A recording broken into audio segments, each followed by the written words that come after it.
अस्सलाम वालेकुम एवरीवन। तो हम कर रहे थे ऑब्स्टेट्रिक इमरजेंसीज का चैप्टर, और उसमें जो अगला टॉपिक हमने करना है, as I told you, one of the again most important topic, जिस तरह मैंने आपको बताया था कि कुछ ही है ऐसे जो बहुत ज्यादा होते हैं, उसमें आपका शोल्डर डिस्टॉर्शिया है। ठीक है, तो शोल्डर डिस्टॉर्शिया का मैं आपको कल इंशाल्लाह वीडियो अपलोड करूंगी, जिसमें मैं आपको मॉडल पे उसको डिलीवर करके भी दिखाऊंगी कि डिस्टॉर्शिया हो जाए तो क्या क्या मैन्यूवर्स हैं जो आपने करने होते हैं, ताकि आपको वो करने भी आ जाए। बिकॉज ऑस्पी के स्टेशन पे ये कई बार आ जाता होता है कि डिस्ट्रोशिया था, तो आप बताएं मैन्यूवर करके दिखाएं। ठीक है, तो आप एक दफा यहाँ पर अच्छे से समझ लें, क्योंकि वहां पर मैं सिर्फ आपको करके दिखाऊंगी, फिर मैं आपको दोबारा से हर मैन्यूवर समझाऊंगी नहीं। तो शोल्डर डिस्ट्रोशिया सबसे पहली बात होता क्या है। अब आपको जब डिलीवरी हो रही है, एक नॉर्मल वजाइनल डिलीवरी, उसमें सबसे पहला काम होता है जो किफेलिक डिलीवरीज होती है। ठीक है, नॉर्मल जिसमें हेड प्रेजेंटिंग पार्ट है, उस डिलीवरी की हम बात करें। हेड डिलीवर हो जाए और कंधा अगर आपका फंस जाए, उस कंडीशन को हम कहते हैं शोल्डर डिस्टॉर्शिया। अब कंधा कौन सा फंसता है, आपको पता है कि हेड की डिलीवरी के बाद जैसी हेड डिलीवर होता है, उसके बाद फॉरन रेस्टिट्यूशन होती है। रेस्टिट्यूशन का मतलब है जरा एक्सटेंशन से हेड डिलीवर होता है, हमने पढ़ा था, और उसके बाद वो थोड़ा सा टेढ़ा हो जाता है, और टेढ़ा होने के बाद वो पूरा ऐसे टिल्ट करते हैं ताकि शोल्डर्स के साथ इन लाइन आ सके। क्योंकि आपको पता है कि जो वाइडेस्ट डायमीटर है हमारा, वो ये एंट्रोपोस्टीरियर डायमीटर है। हमने पढ़ा था कि जो आपका पेल्विक आउटलेट का वाइडेस्ट डायमीटर है वो एंट्रोपोस्टीरियर है। तो जब डिलीवरी होती है उस टाइम आपका सर इस पोजीशन में होता है, इस तरह बच्चा बाहर आता है। ठीक है, ये सर होता है ऐसे करके, लेकिन जब बच्चा बाहर आता है फिर उसका सर थोड़ा टेढ़ा होता है, फिर उसका सर ऐसे हो जाता है। द रीजन इज ताकि उसके जो पीछे कंधे हैं वो ऐसे और ऐसे लाइन में आ सके और डिलीवर हो सके। अब ठीक है, हो तो गया, वो थोड़ा बहुत टेढ़ा तो हो गया, लेकिन अब टेढ़ा होने के बाद प्रॉब्लम ये हुई कि जो उसका कंधा था ना, इंटीरियर शोल्डर, ये उसके प्यूबिक सिम्फिसिस के पीछे फंस गया, माँ के प्यूबिक सिम्फिसिस के पीछे। जो इंटीरियर शोल्डर है यही फंसता है हमेशा प्यूबिक सिम्फिसिस के पीछे, क्योंकि इसके आगे प्यूबिक सिम्फिसिस पड़ा होता है। तो जब ये कंडीशन होती है कि there is obstructed anterior shoulder behind the pubic symphysis and it is not able to deliver, this is known as shoulder dystocia।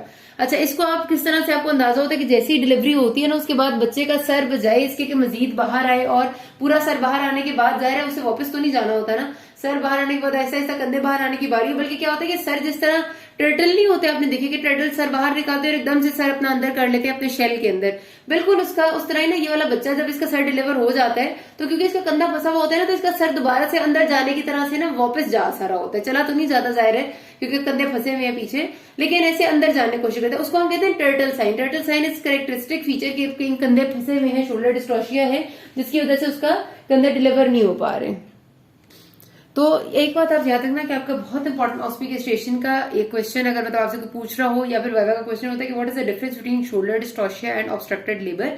तो ये बात याद रखिएगा कि ऑब्स्ट्रक्टेड लेबर का मतलब होता है कि वो लेबर जिसमें हेड डिलीवर ही नहीं हो सक रहा। ठीक है, जब हेड डिलीवर नहीं हो रहा होता है ना, उसको हम ऑब्स्ट्रक्टेड लेबर कहते हैं, उसमें हेड अंदर ही होता है। ठीक है, और जो हेड डिलीवर हो जाता है और शोल्डर्स नहीं डिलीवर हो रहे होते उसको शोल्डर डिस्टॉर्शिया कहते हैं। तो ये डिफरेंस है। ठीक है, और ऑब्स्ट्रक्टेड लेबर इस सेंस में हमारे लिए डिस्टॉर्शिया से थोड़ी सी आसान चीज होती है, क्योंकि उसमें भी हेड डिलीवर ही नहीं हुआ होता ना, तो हम एज इट इज अगर और कोई मसला मतलब कुछ भी और नहीं हो सकता बाकी सारी बातें देख के, तो हम क्या करते हैं कि हम यहाँ से हेड को थोड़ा धक्का देते हैं और उसे एब्डोमेन में कर देते हैं और सी सेक्शन से डिलीवर कर लेते हैं बच्चा। जब शोल्डर डिस्टॉर्शिया होता है ना, तो मसला बहुत बड़ा होता है, क्योंकि अब सर तो बाहर आ गया, बच्चे को ऑक्सीजन चाहिए और कंधे अंदर ही है, मतलब बॉडी अंदर है, तो ये बड़ी मुश्किल सी बात हो जाती है। तो शोल्डर डिस्टॉर्शिया बहुत बुरी किस्म की एक इमरजेंसी कंसिडर की जाती है, शदीद बुरी वाली। ठीक है, अब अच्छा, इसके रिस्क फैक्टर्स क्या होते हैं, तो आपको खुद से अंदाजा हो जाना चाहिए। मतलब यहाँ पर कि कंधा तभी फंसेगा कि या तो कोई मैटरनल पेल्विस बहुत तंग था, बहुत शॉर्ट था, लेकिन अगर वो होता है ना तो ज्यादातर ऑब्स्ट्रक्टेड लेबर होती है, उसमें फिर डिस्ट्रोशिया के चांसेस जरा कम होते हैं। डिस्ट्रोशिया ज्यादा तब होता है जब बच्चे में कोई प्रॉब्लम हो। सबसे ज्यादा होते हैं मैक्रोसोमिक बच्चे, जो बच्चे का गुड साइज बच्चा है, बहुत बड़ा सा है, और मैटरनल जो मदर थी वो शॉर्ट स्टेचर थी, उसका नेचुरली पेल्विस थोड़ा छोटा है, तो अक्सर औकात जो है ना मैक्रोसोमिक बच्चों में ये हो जाता है। और खास तौर पे जो अनकंट्रोल्ड डायबिटीज के केसेस होते हैं, क्योंकि डायबिटीज के जो बच्चे होते हैं ना, आपने देखा ही तो मैक्रोसोमिया तो होता ही है बच्चों में, ओवरऑल बड़े बच्चे होते हैं वो, उसके साथ साथ खास तौर पे जो डायबिटीज के बच्चों में ना, जो फीटस होते हैं, उनमें ये कंधों का जो डायमीटर है ना आपका, दोनों जो आपका शोल्डर डायमीटर है, ये खसूसन इंक्रीज हो जाता है। क्योंकि डायबिटीज के जितने बच्चे होते हैं आपने देखा होगा उनमें बहुत ज्यादा एक्सेसिव फैट डेपोजिशन होती है, और उनकी फैट्स ना ये कंधों के गिर्द वाले एरियाज में खास तौर पर डिस्ट्रीब्यूटेड होती है। इस वजह से वो बच्चा मैक्रोसोमिक तो होगा ही होगा ना, उसके साथ साथ उसके कंधे ज्यादा ही बड़े होंगे, तो उन बच्चों में तो बहुत चांस होता है जो डायबिटिक फीमेल के होते हैं। उसके अलावा जो आपकी प्रीवियस हिस्ट्री और शोल्डर डिस्ट्रोशिया या इंस्ट्रूमेंटल डिलीवरीज की, उसमें भी कोई ना कोई रिस्क फैक्टर मौजूद ही होता है। ठीक है, अच्छा, अब आपके पास अगला आ जाता है कि आप मैनेज किस तरह करना है। अब आपने याद रखना है कि बुक में ना 10 टीचर्स में उन्होंने लिखा हुआ सारा टेबल बहुत अच्छा है, लेकिन उन्होंने ये निमोनिक साथ नहीं लिखा, तो आपको ये निमोनिक साथ लिख लेना है, नेट पे भी अवेलेबल है, कोई ऐसी नई बात नहीं है। हेल्पर निमोनिक है और इसी ऑर्डर में आपने चीजों को लेके जाना होता है, ठीक है। ये हेल्पर निमोनिक HELPERR याद रखना है और इसी ऑर्डर में चलना है। मैं आपको बताती जाती हूँ कि क्या क्या करना है। सबसे पहले जब आपने डिस्ट्रोशिया देख लिया कि ये डिलीवर नहीं हो रहा, you have to call for help, क्योंकि अब जितने भी आपने इसको डिलीवर करने के मैन्यूवर्स करने हैं ना, वो आप अकेले नहीं कर सकते, आपको हेल्प की चाहिए।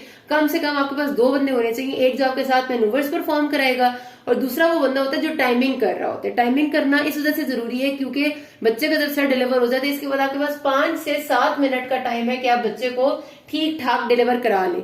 5 से 7 मिनट गुजर गए ना तो फिर कोई ना कोई या तो बच्चे की हाइपोक्सिक ब्रेन इंजरी हो जाएगी और वो एक CP सेरेब्रल पाल्सी चाइल्ड बन जाएगा। अगर मजीद देर होगी तो हाइपोक्सिया से बच्चे की डेथ भी हो सकती है। तो it is very serious situation कि आप फौरी तौर पे बच्चे की डिलीवरी के टाइम पे अगर डिस्ट्रोशिया देख लेते हैं तो कॉल फॉर हेल्प करें। और टाइमिंग जरूरी है जो हमारे यहाँ नहीं की जाती।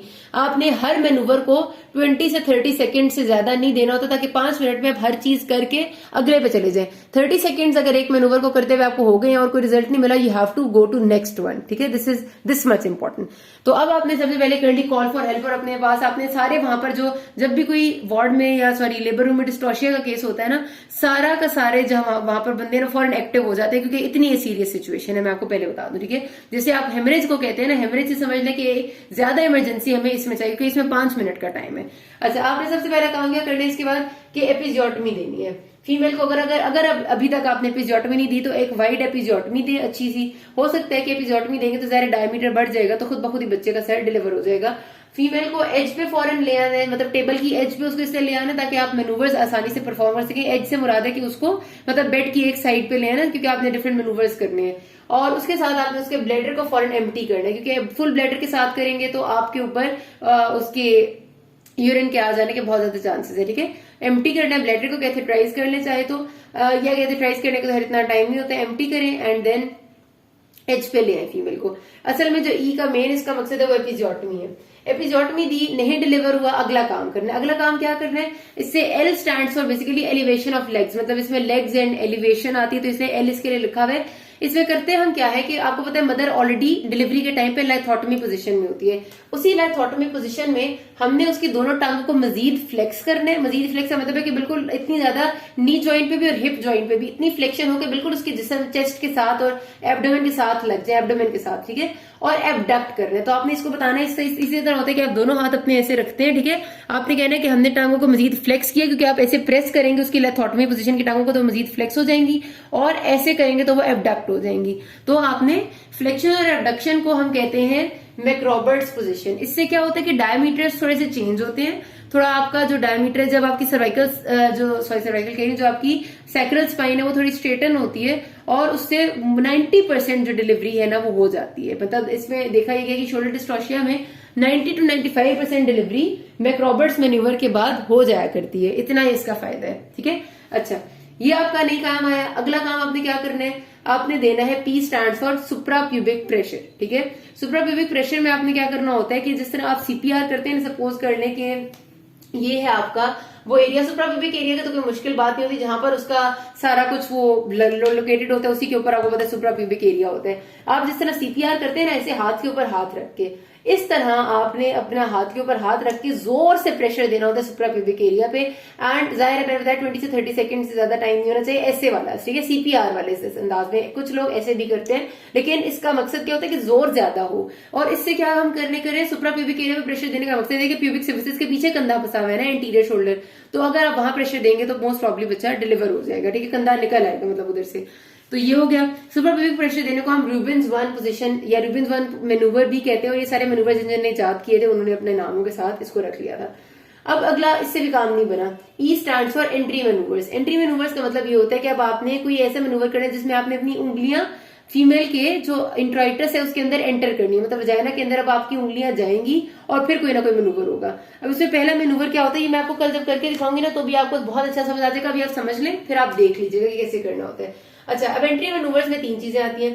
पहला काम ये, अब आपको पता है कि ये वाले बच्चे के ना शोल्डर जैसे हैं, ठीक है, ये उसके एंटीरियर शोल्डर फंसा हुआ है और ये बच्चे का पोस्टीरियर शोल्डर। आपको पता है जो सुप्रा प्यूबिक सिफिसिस के नीचे होता है ये एंटीरियर शोल्डर होता है और जो पीछे होता है एनल केनाल की तरफ वो पोस्टीरियर शोल्डर है। बीच में बच्चे का सर आया है, ठीक है। अब आपने क्या करना है, जो सबसे पहला एंट्री मैनूवर है कि आपने अब इस कंधे को निकालना है। अब अपनी 2 उंगलियां वजाइना में इंसर्ट करते हैं इस साइड से, ठीक है, मतलब ये वाली जो आपकी साइड होती है ना, इसको हम कहते हैं कि आपने इंसर्ट कहां से करनी है। अगर एक आप यहाँ क्लॉक ड्रॉ करें, ये क्लॉक है, सपोज घड़ी है, ठीक है, 12, 3, 6 और 9 वाली, तो एंटर आपने एग्जैक्टली यहाँ पर आपका आएगा ना 7।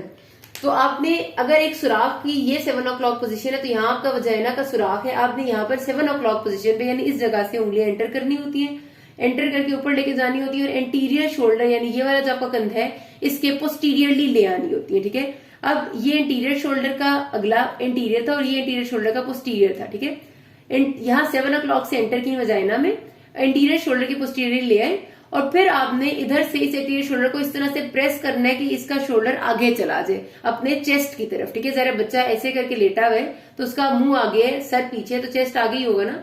तो अब इसको पीछे से आपने ऐसे प्रेस करना है कि उसका इंटीरियर शोल्डर इसके चेस्ट की तरफ आ जाए और रिजल्टेंटली शोल्डर निकल आएगा और डिलीवरी हो जाएगी। इसको आप कहते हैं र्यूबिन्स 2 प्रोसीजर, ठीक है। ये हो जाता है। इससे भी अगर डिलीवरी नहीं होती तो फिर आपने क्या करना है, फिर आपने पोस्टीरियर शोल्डर के साथ खेल करना है। मकसद आपका ये कि कोई भी ऐसी कंडीशन हो जिससे कोई कंधा कोई निकल आए कोई चीज, ताकि डायमीटर कम हो जाए यहाँ की जगह का, डायमीटर ज्यादा अवेलेबल हो और निकल आए चीज। अब आप क्या कहते हैं, पोस्टीरियर शोल्डर के साथ करते हैं। अगर आप क्या करते हैं, उसी तरह से अपनी 2 उंगली इंसर्ट करेंगे यहाँ वजाइना में, ठीक है, एट ऑलमोस्ट 5 o'clock पोजिशन, जो आपका पोस्टीरियर शोल्डर है उसके आगे यहाँ पर एंटर करेंगे और इधर से पोस्टीरियर शोल्डर को धक्का देंगे और घुमाएंगे बच्चे को। यहाँ से पोस्टीरियर शोल्डर को थोड़ा सा अगर धक्का देंगे, बच्चा थोड़ा सा घूमेगा और कंधा ये वाला जो यहाँ फिक्स हुआ था ये इधर आ जाएगा और निकल आएगा। इसको कहते हैं वुड स्क्रू। अगर आप इसी जो पोस्टीरियर ये वाला आपका जो कंधा है, अगर आप इसके पीछे से जाएंगे और यहाँ से धक्का देके बच्चे को इस तरह घुमाएंगे तो होता है रिवर्स वुड स्क्रू। मतलब जो वुड स्क्रू है रिवर्स वुड स्क्रू है, दोनों में आपने इस कंधे को धक्का देना है और या तो बच्चे को इस तरफ घुमाना है, या जैसे धक्का देंगे तो बच्चा इस तरफ घूमेगा, ठीक है। मतलब यही होता है कि दोनों में पोस्टीरियर शोल्डर के साथ आपने डील करना है। ये भी हो गए काम, तब भी नहीं बना। फिर आपका अगला काम होता है R stands for arm delivery, posterior arm delivery. Interior arm तो इधर फंसी हुई ना, उसको आप डिलीवर नहीं करा सकते। आप क्या कराते हैं, आप पोस्टीरियर आर्म डिलीवर करा लेते हैं और इंटीरियर आर्म उसके बाद आराम से निकल आती है। उसमें क्या करना है, इसी तरह से 2 उंगलियां आपने जानी है वजाइना में लेके, और ये जो पोस्टीरियर आर्म होती है बच्चे की, उसको आपने ग्रैब करना होता है। और ये मैं आपको करके दिखाऊंगी ना तो ज्यादा ऐसे समझ आएगा। उसको पकड़ के आपने उसकी चेस्ट के साथ स्वाइप करते हुए लेके आके उसको बाहर निकाल लेना होता है वजाइना से। जब आप पोस्टीरियर आर्म बाहर निकाल लेंगे तो एक आर्म जब निकल आएगी तो जाहिर है यहाँ जगह थोड़ी ज्यादा हो जाएगी और फिर शोल्डर डिलीवर हो जाएगा। एक ये तरीका भी है। इससे भी काम नहीं बनता तो आपने क्या करना है, मदर को roll over to all fours. R stands for roll over to all fours, यानी मदर को कहना है कि जिस तरह सजदा पोजीशन होती है ना कि टांगों घुटनों और हाथों के बल उस पोजीशन में जाए, उससे भी डायमीटर्स चेंज होती है तो डिलीवरी मोस्ट प्रॉब्ली हो जाती है। ये आपके इतने सारे मैनूवर्स होंगे और इनको हर किसी को आपने 30-30 सेकंड से ज्यादा नहीं देना होता, तो ये तकरीबन आपका अभी तक 3-3.5 मिनट तो गुजर चुके होते हैं, ठीक है। इसके बाद आपके पास और कोई ऑप्शन नहीं होती सिवाय आप डिस्ट्रक्टिव प्रोसीजर्स करें। डिस्ट्रक्टिव प्रोसीजर्स में एक आता है कि आप मदर के सिम्फिसिस प्यूबिस को ही काट दें, सिम्फिजियोटमी, ठीक है, उसको कहते हैं। ये सिम्फिसिस प्यूबिस के पीछे फंसा हुआ है ना, अगर आप मदर के फॉली कैथेटर डालें, कैथेटराइज करें और उसके बाद यूरेथ्रा को साइड पे करें और सिम्फिसिस प्यूबिस को काटें बीच से, जो कि बहुत पेनफुल एंड बाद के लिए बहुत ही मदर के लिए बहुत ही ज्यादा एक मॉर्बिड कंडीशन बन जाएगी, क्योंकि जाहिर है सिम्फिसिस प्यूबिस को काटना एक ऐसी चीज है कि जिससे आपने मदर के पेरिनियम पे एक बहुत बड़ा ट्रॉमा दे दिया, ठीक है।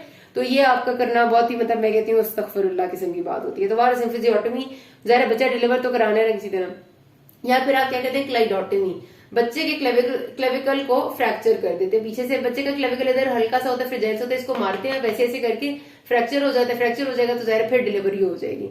ये डिस्ट्रक्टिव प्रोसीजर्स होते हैं। वैसे जब तक ये इनका टाइम आता है तब तक बच्चा, या तो मैंने बताया ना उसका एनॉक्सिया हो चुका होता है, ब्रेन इंजरी हो चुकी होती है, या कोई ना कोई मसला ही हो चुका होता है। उसके बाद एक जो आखिरी तरीका होता है जब कुछ भी ना आ रही है, तो ज़ेवेनेलीज मैन्यूवर, वो क्या होता है कि बच्चे को जिस तरह उसका सर डिलीवर हुआ था उसी तरह से आप फ्लेक्स करके डिलीवरी को वापस अंदर भेजें और सिजेरियन करके बच्चा निकालें। वैसे तो ज़ेवेनेलीज तक बात नहीं आती, लेकिन ये बात तभी आती है जब तक बच्चा बिल्कुल खत्म हो चुका होता है, तभी आप इसको ये प्रोसीजर, मतलब क्योंकि जाहिर है अगर बच्चा मर भी गया है, अल्लाह माफ करे, तो भी हमने उसको डिलीवर तो करना ही है ना किसी तरीके से, जिस भी तरीके से। और फिर जब बच्चा नहीं रहा तो फिर हम कोशिश ये करते हैं कि मदर को तो ऐसा नुकसान ना दे कि मदर के लिए भी मसला हो जाए, तो फिर हम उसकी सिम्फिजियोटमी करने के बजाय ज़ेवेनेलीज कर दें तो वो ज्यादा बेहतर है कि हम बच्चे को दोबारा से सर को उसी तरह फ्लेक्स करके वापस अंदर भेजें और सी सेक्शन करें। हालांकि उसमें भी मदर को स्कार आ जाएगा, लेकिन स्टिल किसी ना किसी तरह तो बच्चा डिलीवर करना ही था ना हमने। तो ये बड़ा एक मुश्किल से इसीलिए चीज होती है। इसको आपने याद इसी तरह रखना है, निमोनिक याद रखना है, इसी ऑर्डर में याद रखना है और ये करना आना चाहिए। कॉम्प्लिकेशन जाहिर इसमें कोई ऐसी किसी भी बात नहीं। फीटल कॉम्प्लिकेशन में वही बात है जो मैं आपको बता चुकी हूँ कि फीटल का क्लेविकल या ह्यूमरस डैमेज हो सकता है। आप इतना कुछ कर रहे हो बेचारे के साथ तो कुछ ना कुछ तो डैमेज करेंगे या फिर हाइपोक्सिया हो जाएगा। मैटरनल को बदल की आप वजाना में 1000 चीजें करें तो जाहिर maternal traumas, maternal injury, psychological trauma सब कुछ मदर के साथ होता है। तो यहाँ पर बात खत्म करते हैं। किसी कोई मुस्तवी के नास में। Thank you.